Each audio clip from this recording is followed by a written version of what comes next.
क्या आप जानते हैं 21 अगस्त 1969 को क्या वाकया पेश आया था? ये मुसलमानों की तारीख का एक बहुत बड़ा वाकया था। लेकिन अफसोस कि ऐसे वाकयात आपकी तारीख की किताबों में शामिल ही नहीं किए जाते। क्या था वो वाकया? आइए जानते हैं। 21 अगस्त 1969 के दिन मस्जिद अक्सा में अजान की आवाज़ गूंज रही थी, लेकिन अचानक धुएं के बादल उठने लगे, शोले भड़कने लगे। एक ऑस्ट्रेलवी इंतहा पसंद डेंस माइकल रोहान ने मस्जिद अक्सा को आग लगा दी। उसने मुकद्दस मस्जिद को आग के शोलों में झोंक दिया।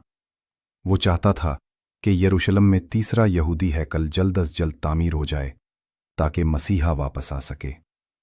इस घनाउफने अमल के नतीजे में 800 साल पुरानी सलाहुद्दीन अय्यूबी की मेहराब भी जल गई, मस्जिद की छत गिर गई और दुनिया भर के मुसलमानों में गमो गुस्से की एक लहर दौड़ गई।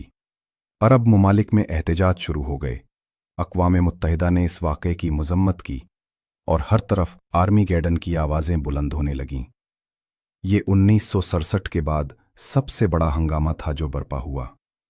अब ये कहानी सुनने के बाद आपके जहन में सवाल आएगा, क्या रूहान को सज़ा मिली? बिल्कुल नहीं। इसराइल ने 21 अगस्त को उसे गिरफ्तार तो किया, मगर मुकदमे में उसे पागल करार देकर वापस ऑस्ट्रेलिया भेज दिया, जहां कुछ अरसा कैद में रहने के बाद वो आज़ाद जिंदगी गुजारने लगा। अब दूसरा सवाल, क्या इजराइल ने माफ़ी मांगी? बिल्कुल नहीं। इजराइल ने उसे एक पागल शख्स करार देकर मामला ख़त्म कर दिया। आज 56 साल गुजरने के बाद भी मस्जिद अक्सा पर हमले जारी हैं।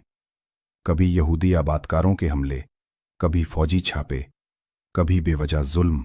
लेकिन अफसोस, आज दुनिया जाग रही है, दुनिया आवाज़ उठा रही है, मगर मुसलमान ना अपनी तारीख जानते हैं, ना जाग रहे हैं, ना बोल रहे हैं।